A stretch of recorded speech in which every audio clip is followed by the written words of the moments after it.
Joining us now to talk about what we just saw all the way from Poland is Tomasz Kasilewicz of 11-Bit Studios. Welcome to the PC Gaming Show, and thanks so much for joining us. Thank you so much. Hello.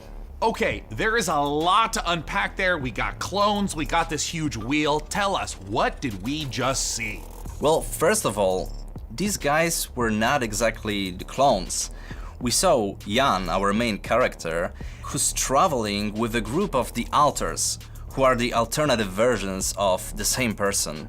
And they are going through this distant alien planet in their mobile base, which was the wheel you saw at the end.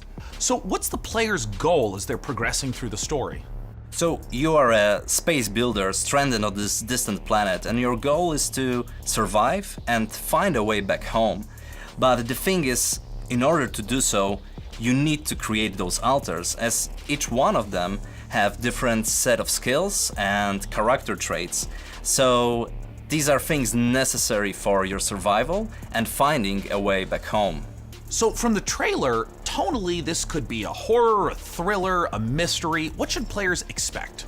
Actually, there are bits of everything you mentioned. Like, there is this mystery as we're looking deep into the soul of the character, but what you find there can also be pretty scary. So there are those beats of psychological horror and drama, but then on top of it we have this quite thick layer of surreality. I mean, how surreal would it be to one day, wake up next to a little different alternative version of your very self? Now, there's a quote that you shared with me earlier, that man cannot remake himself without suffering, for he is both the marble and the sculptor.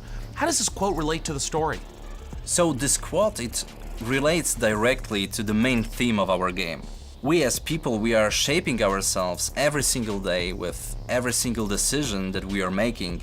This process, the whole process of becoming who we are, it can be quite painful at times. But in our game, Jan, the main character, he has this unique possibility of not only shaping himself, but also reshaping himself numerous times with every single alter that he is creating. Do you see this as more of a classic sci-fi story, something like a Ray Bradbury work, or is it something more contemporary?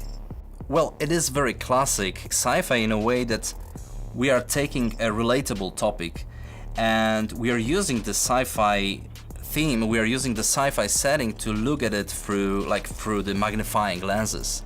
But then when we're choosing the tools, this is a very contemporary game and we're taking advantage of what video games are as a medium.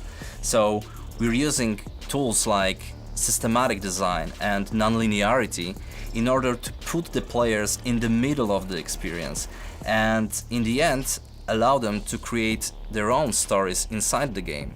I wanted to ask a little bit about the relationship of your previous titles to the Alters, whether there's any narrative or themes or even just influence that those games had on this one.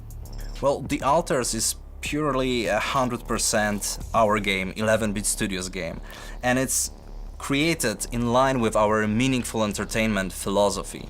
So it's a game we hope that it will make you think even after you stop playing it. This War of Mine was this first huge milestone. It paved the way for all the future titles. And with Frostpunk, it was taken to another level with the strong focus on the emergent narrative. And now with the Alters, we want to follow that path, but we also really want to push the boundaries even further and expand on how we approach meaningful topics inside the design of our games.